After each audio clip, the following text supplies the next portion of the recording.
المسألة السادسة، مسألة ششم، ثبوت دخول شهر رمضان و انقضاؤه، ثابت شدن آغاز ماه رمضان و انجام آن.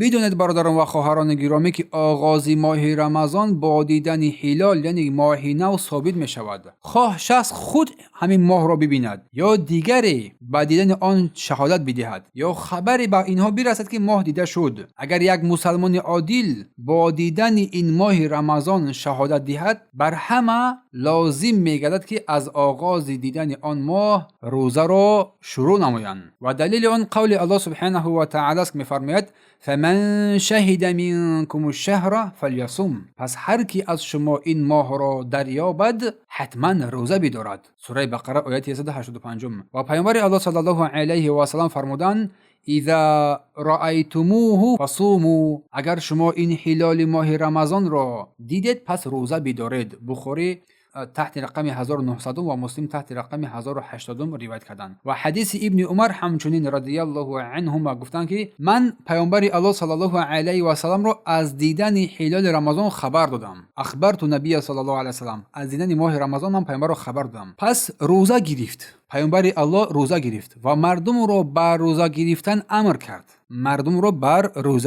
امر کرد. روایت ابی داود تحت رقم 2342 و حاکم این حدیث صحیح دونستند. اگر ماه رمضان هلال دیده نشود یا مسلمان عادل با دیدن آن شهادت ندهد، خبر ندهد، یعنی باید شماره ماه شعبان را 30 روز پورا کرد. 30 روز ماه شعبان را ما پورا نگاه می‌داریم، از آغاز ماه روزه گرفتن را شروع می‌نماییم. پس اول دیدن هلال است، دیدن ماه. اگر ماه دیده نشد، ماه شعبان را 30 روز کامل میکنیم، سپس روزه می‌داریم. و دلیل آن فرموده رسول الله صلی الله علیه و سلم گفتند که صوموا لرؤیته، پس با دیدن هلال، با دیدن ماه رمضان روزه بگیرید گفتند. و افطروا لرؤیته، و با دیدن آن افطار کنید، روزه را بخورید.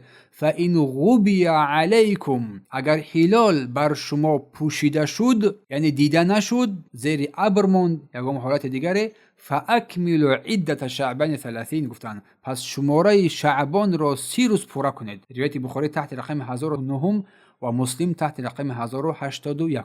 پس انجام ماه رمضان با دیدن هلال ماه شوال با شهادت دو مسلمان عادل ثابت می شود. اگر دو کسی شخص عادل دیدن که ماه برآمده است، ماه شوال، الکی روزه به اتمام می‌یابد. دو مسلمان عادل با دیدن هلال شهادت ندهند، اگر بر شماره ماه رمضان را ما 30 روز پورا کامل می‌نماییم.